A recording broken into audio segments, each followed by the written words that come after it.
Welcome back to the channel, everyone. It's great to see you here again. Today, we're diving into an inspiring and powerful topic, the key to success in life. Success isn't just about luck or talent. It's about mindset, habits, and the way we face challenges. And who better to learn from than Marcus Aurelius, a Stoic philosopher and one of history's greatest leaders. In this video, we'll explore 6 thought-provoking stories that reveal timeless lessons on discipline, resilience, and self-mastery. Each story carries a powerful message that can help you navigate life with wisdom and strength. So, sit back, get ready to be inspired, and let's begin. 1. Master your mind.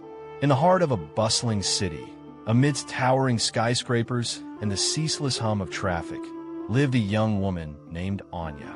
Anya was a dreamer, her mind a vibrant tapestry of thoughts, ideas, and aspirations.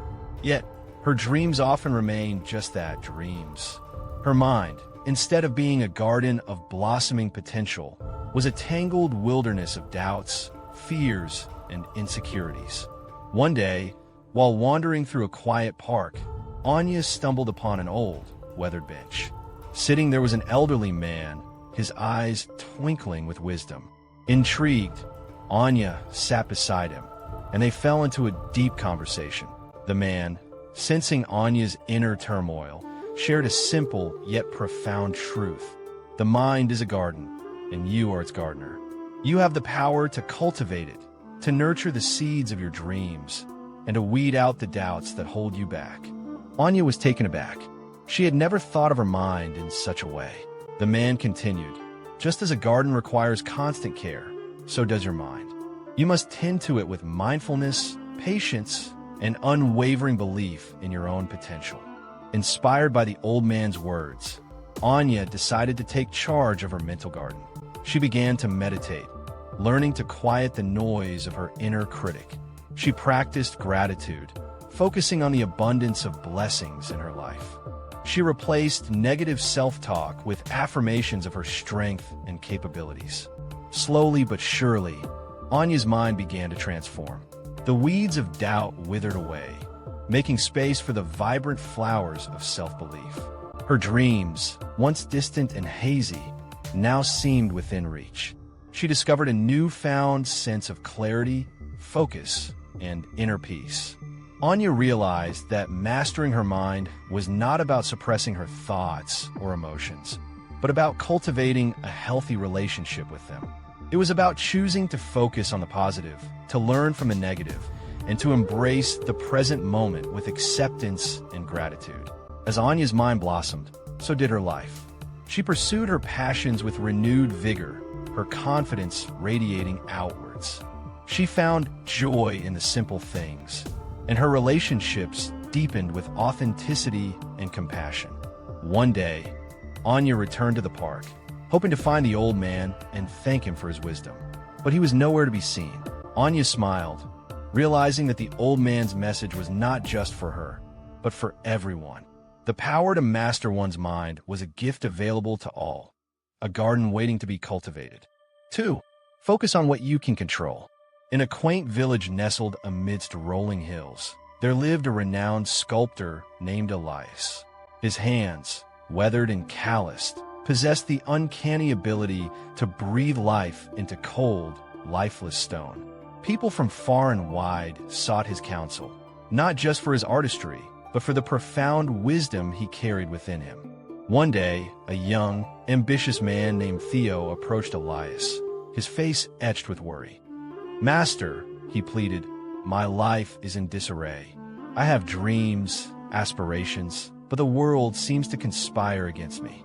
I cannot control the whims of fate, the fickleness of people's opinions, the unforeseen storms that disrupt my path." Elias, with a gentle smile, led Theo to his workshop, where a massive, unshaped block of marble stood in the center. "Look at this stone, Theo," he said.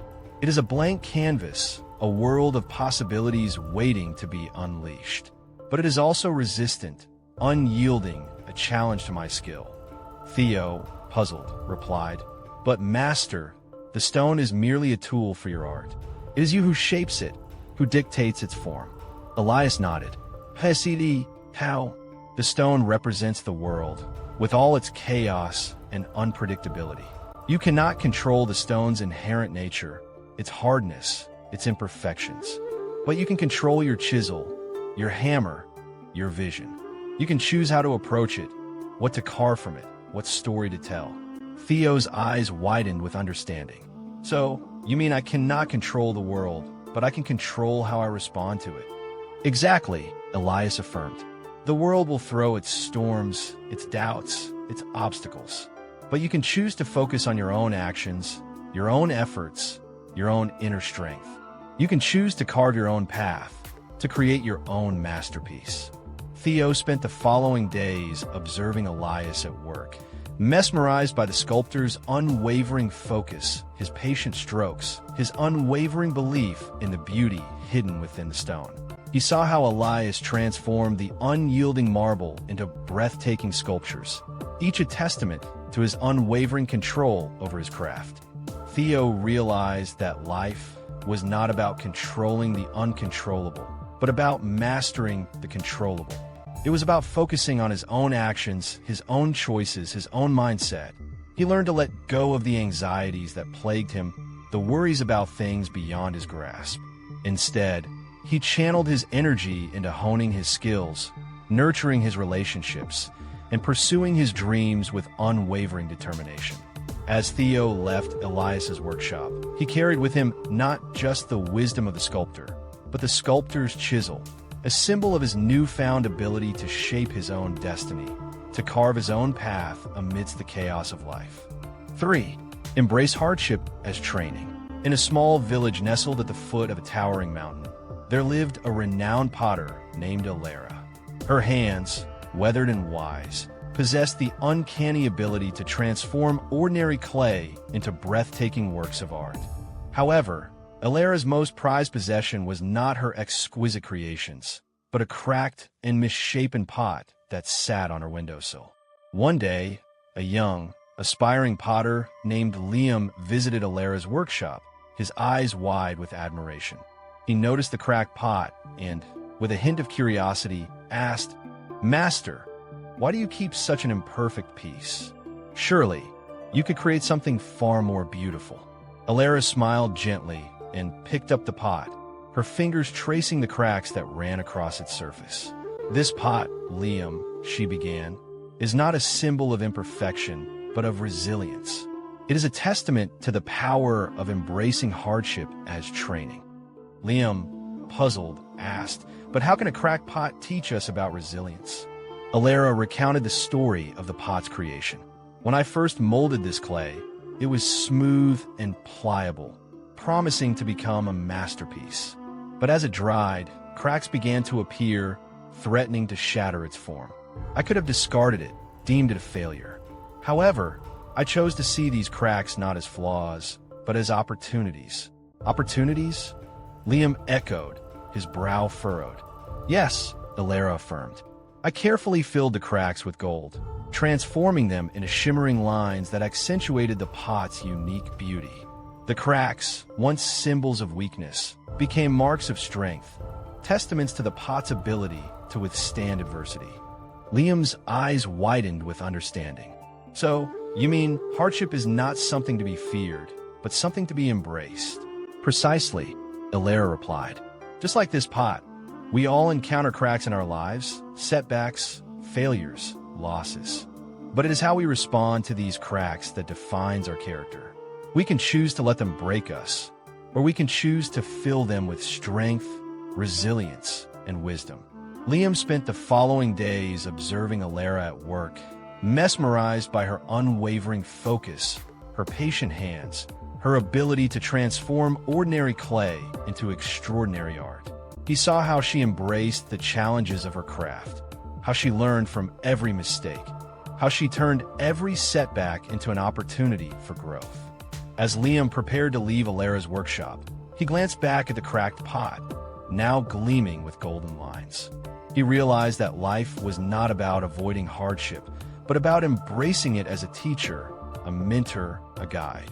He understood that the cracks in his own life were not signs of weakness, but badges of honor, symbols of his ability to overcome adversity and emerge stronger, wiser, and more beautiful than ever before. 4. Wake up with purpose. In a secluded coastal village, where the rhythmic crashing of waves against the shore was the only constant, lived an old lighthouse keeper named Silas. His life was a solitary one, his days and nights spent tending to the towering lighthouse that stood as a beacon of hope for weary sailors. Silas's routine was simple. He would wake before dawn, his eyes still heavy with sleep, and climb the winding stairs to the lantern room. There, he would meticulously clean the giant lens, polish the brass reflectors, and ensure the oil lamps were filled. As the sun dipped below the horizon, he would ignite the powerful beam, casting its light far across the treacherous sea. One day, a young, restless traveler named Ilara arrived at the village, seeking refuge from storm. She was intrigued by Silas's unwavering dedication, his seemingly mundane existence. "Old man," she asked, "why do you spend your life in this isolated tower, performing the same monotonous task day after day?" Silas paused, his gaze fixed on the distant horizon. "My dear," he replied, "my task may seem repetitive, but it is far from meaningless. Every night, I illuminate the darkness, guiding lost souls to safety.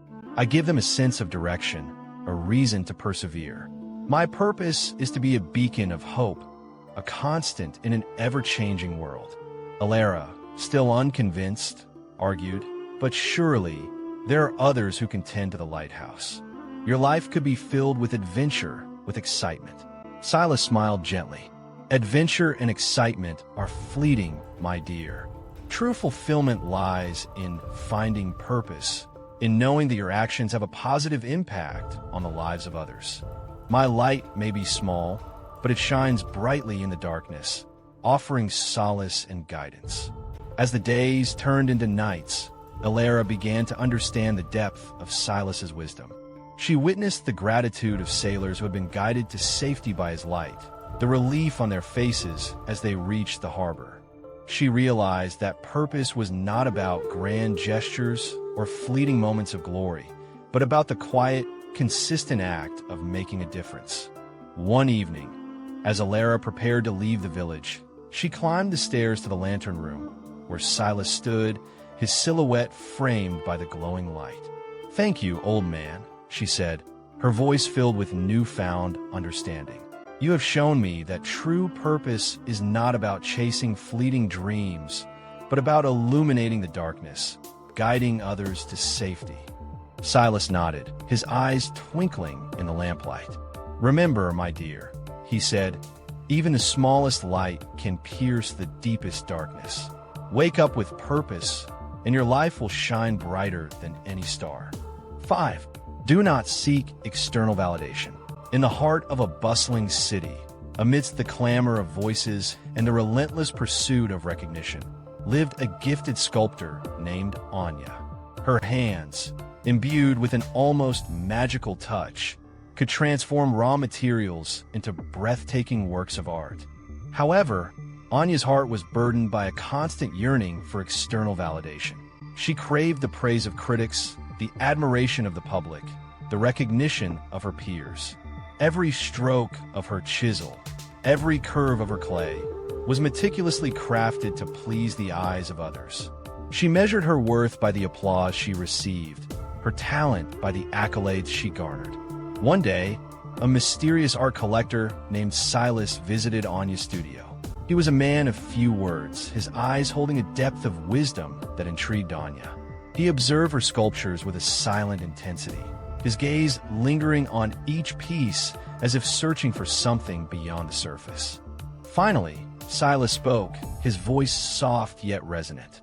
"Your art is technically flawless, Anya," he said, "but it lacks a certain soul." Anya, taken aback, retorted, "What do you mean? My sculptures have been praised by the finest critics." Silas smiled gently. "But es ist fleeting, Anya. It is a whisper in the wind, a shadow that fades with the setting sun. True art comes from within, from the depths of your own being. It is an expression of your unique voice, your inner truth." Anya, though intrigued, remained skeptical. But how can I know if my art is truly meaningful if no one validates it? Silas led her to a hidden chamber within his gallery, a room devoid of any artwork.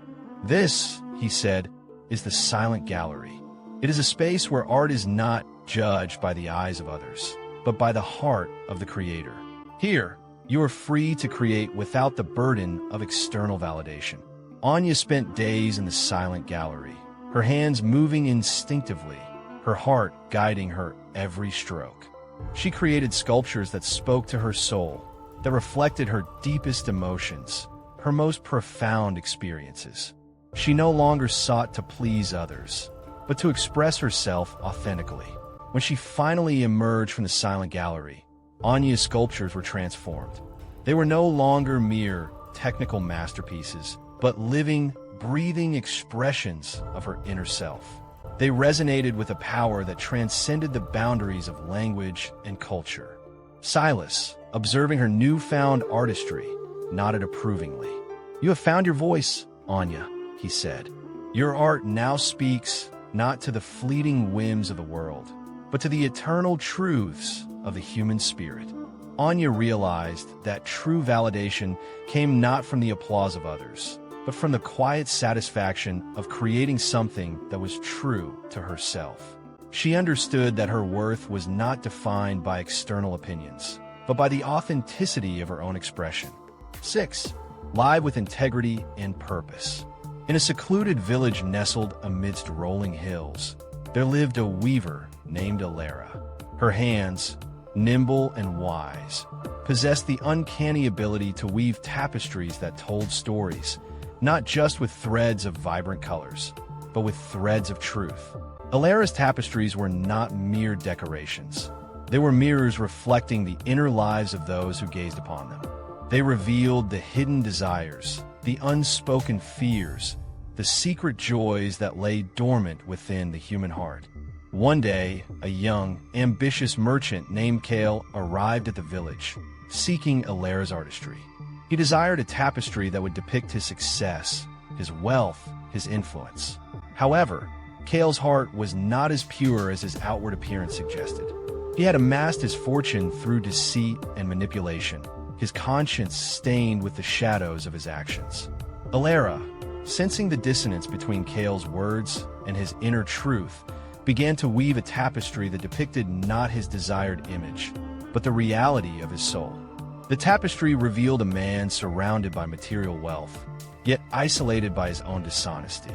The threads of his success were intertwined with threads of deceit, casting a dark shadow over his achievements. Kale, upon seeing the tapestry, was enraged. He accused Alara of slander, of misrepresenting his character. He demanded that she weave a tapestry that reflected his desired image, one that would portray him as a man of integrity and virtue. Alara, with a gentle smile, replied, "My dear Kale, a tapestry woven with lies will only unravel with time. True beauty lies in the threads of honesty, in the integrity of one's purpose." Kale, though angered, was intrigued by Alara's words. He spent days observing her weave, mesmerized by her unwavering commitment to truth, her dedication to her craft. He saw how she carefully selected each thread, ensuring that it aligned with the essence of the story she was telling. He realized that his pursuit of wealth and recognition had led him astray, that he had sacrificed his integrity for the fleeting illusions of success. He understood that true fulfillment came not from external validation, but from living a life aligned with one's inner truth. Kale asked Alara to teach him the art of weaving, not to create tapestries of material wealth, but to weave a tapestry of his own life, one that would be adorned with threads of honesty, compassion, and purpose. Alara, recognizing Kale's sincerity, agreed to guide him on his journey. She taught him that life was not about accumulating possessions or seeking external validation, but about weaving a tapestry of meaning, one thread at a time. As Kale left the village, he carried with him not just the skill of weaving, but the wisdom of Alara's words.